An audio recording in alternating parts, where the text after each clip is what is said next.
Good afternoon, and thanks for having me, and afternoon to your viewers as well. Tshepo, let's start off with the basic. What does this repo cut actually mean for the average South African household? It really has to do with the affordability, and I think one can give an example in the context of a home loan repayment. With the recent interest rate cut that we've had of 25 pips, Yeah. it actually means that the monthly repayment that existing homeowners that are paying for a home loan have will then going forward then experience some form of a relief in terms of their monthly repayment. That's really what it means. It's really about affordability, and one can really say then money back into the pockets of consumers. I love that. And Tshepo, how can homeowners maximize on this repo cut right now? Yeah, what it does as well is in South Africa, we've got a lot of aspiring homeowners, those that want to be able to enter the property market.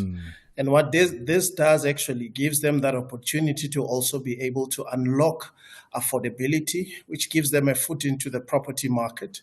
But also those that are existing homeowners that are paying at the moment, it gives them a form of a relief that also unlock a little bit of affordability, and maybe they can be able to do other things that they would have wanted to do in the house, such as home maintenance, things that they would want to do, any form of renovations and so forth. So it does unlock a little bit of affordability, and to an extent, credit that they can then be able to access as well. I know a very short period of time has passed since that repo rate was cut, but have you noticed a shift, an increase in first-time home buyers ever since? Well, as you've rightfully said, it is a bit too early to tell. But what I can be able to tell is that year on year, when we compared year on year, when we looked at Q1 2024 versus Q1 2025, we've definitely seen an uptick in terms of market activity, with more first-time home buyers wanting to be able to get into this market. So as Absa Home Loans, we've definitely seen more applications coming through, which actually means that consumers are becoming more upbeat about the market, and this can only boost their confidence in terms of entering the market.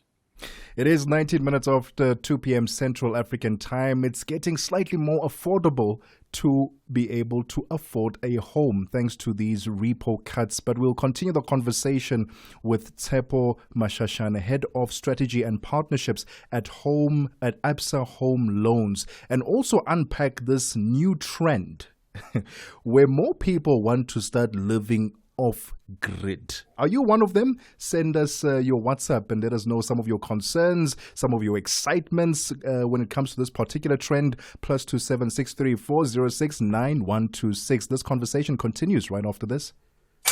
Hey there, this is Palisa Tau, part of the dynamic duo that gives you on the move right here on Channel Africa from 9 a.m. to 12 p.m. Central Africa time. Well, it's with your help for the past 2 years that we have been a multi-award winning show. Finally, yeah, we're keeping it on the move in 2025. And yes, I'm the other half of the duo, Benjamin Mushatama, and we're going to keep you going with the great conversations. Turn it up. Okay. On the Move comes back in 2025 to give you more of the content that made us a Maldo and to deliver that bold, boundary-pushing content that you love. And of course, giving you a ride through the 3 hours of news, views, and entertainment. Every weekday from 9 to midday Central African time, right here on Channel Africa. The African perspective. Cool. Let's go.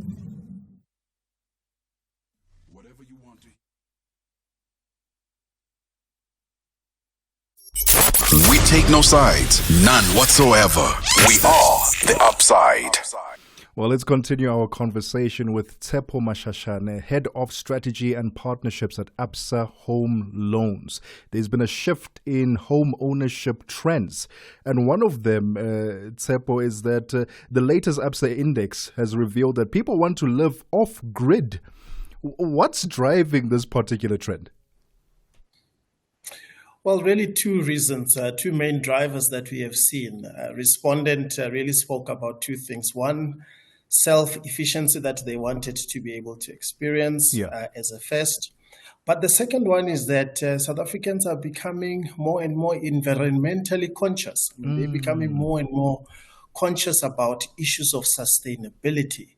So those are the two main drivers. But one must say that what we have seen is that a lot of this was also spurred and driven by the challenges that we've had in the recent past as far as electricity challenges concerned. So Yeah. that on its own started to be able to drive that, which is why from the survey we saw that two main things that consumers were interested in as far as living off grid is concerned. One being electricity, the second one being water, and I think it's no surprise given some of the challenges that we've had as far as those two factors are concerned. And Tshepo, who's buying more into this off-grid? Is it the younger generation or is it the elders? It's really a combination. I think it's more of a issue that has impacted us as South Africans as a whole. So what we are seeing definitely is those that are in their homes at the moment, existing home owners, are looking for ways to be able to access funding so that they can then be able to live off grid. And of course, those that are first-time home buyers looking for those solutions that can enable them that as they get into home ownership, they can also be able to unlock some of those benefits of living off grid. Will this in any way reduce the population, Tshepo, in the metropolitans? We see quite a few people living in specific areas. Everyone wants to live in the Randburg, in the Midrand. By having people now show an interest in off-grid living, does this then mean that it will reduce or lessen the pressures of these metropolitans? We haven't really seen any signs of that happening. In fact, when one goes into the report that we are actually seeing that from a semigration perspective, there are still more and more South Africans that are moving to your places like Cape Town and also in Gauteng, more specifically in the metropolitan areas, primarily looking for opportunities. And that's the main key driver there, economic opportunities, as we know, with the high unemployment that we have. So in the near future, there isn't any signs of that changing, purely because of South Africans' pursuit for better living from an economic perspective. Are there specific provinces that are driving this trend, this change, where people want to go off grid? Was your index able to identify specific provinces that have higher uptake of that? What we have definitely seen is that a huge part of the concentration would be the big metros that we're looking at. So from a provincial perspective, Gauteng, Western Cape, those definitely coming through quite strongly. But then again, these are the big economic hub, and one definitely does expect that to be able to come through. But really spread right across the country as far as that appetite is concerned. Is it wise, Tshepo, to be trying to live off-grid? Does this not come with its own set of costs? Trying to make your own borehole or drill your own borehole, solar, this sounds to me like it could be a very expensive endeavor. It definitely comes at a cost. But if you just look at the drivers thereof, I think that on its own is an indication of what really drives South Africans to look that way, to be self-efficient. And I think that's a big part, to ensure that at least they start having some sort of a way to be able to ensure that in the future, if there's any interruptions as far as electricity is concerned, and one can also say water interruptions that are starting to come across in certain provinces, they can have a way in terms of being able to mitigate against those type of things. It's really around that. That's the key driver. Yes, there is definitely a cost surrounding those, which is why at Absa we also do offer some of our existing customers an opportunity that they can be able to leverage some of their property as an asset for them to be able to unlock funding that can enable them to be able to live their aspiration of living off-grid.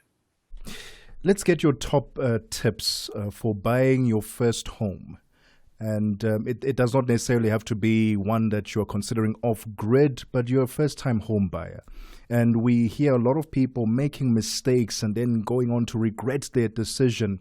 How do we prevent that from happening? What are your top tips for your first time buying a house or a home? I think the biggest thing is really to be able to do research in terms of being able to understand the costs that are surrounding home ownership. So it's not really just about the home loan repayment that you pay to a bank, but what other costs are associated with home ownership. So you and I were just talking about electricity right now. Yeah. What does that look like? And water, tax, and all of those type of things that are associated with maintaining a home. And there are various tools that are out there for one to be able to ensure that before they buy a home, they are able to get some form of estimates in terms of what that would look like. And one of those we do have our own at Absa. If one goes to our website, we've got our own tools there that enables one to be able to use the affordability calculators and almost start getting a sense in terms of what are you looking at. So I'd really say what is important is to ensure that upfront do as much research as possible. And one such report is the HSI that we've just released, which gives some really valuable insights to consumers. And Tshepo, in light of some of these issues that we were talking about, electricity cuts, water outages, do you see sustainable solutions like solar panels, boreholes, and even rainwater systems becoming a standard in future home builds? I think we're already seeing some of those. We're definitely seeing an emerging trend of some of the developers that are already starting to develop in that way, where they're offering home buyers that opportunity to almost live in a hybrid type of a model, where part of the services that they're getting is, for example, solar power. We've seen some of those estates that are starting to be able to offer such as well. So I think it is starting to emerge as a trend. But I think in the main majority of new developments are still very much reliant on government services that are being offered to consumers. But as such, there is those type of things like gas stoves as well that are starting to emerge for new developments. I guess it's more of a hybrid model that developers are also starting to be able to offer the aspiring home owners and ensure that there is that self-sufficient, especially around the basic things that are required by homeowners. And then finally, Tshepo, before we let you go, do you yourself own an off-grid property? Is this something that you are trying to get into yourself? No, what I can definitely say, it's definitely more of a hybrid type of a living arrangement that I have that enables me to say where there are interruptions, I can then have some form of continuity in the home just to be able to keep things going. But it's definitely something that I've definitely looked into myself. Tshepo, thank you so much for your time and for your insights this afternoon. Thank you so much. The voice there of Tshepo Mashashane, head of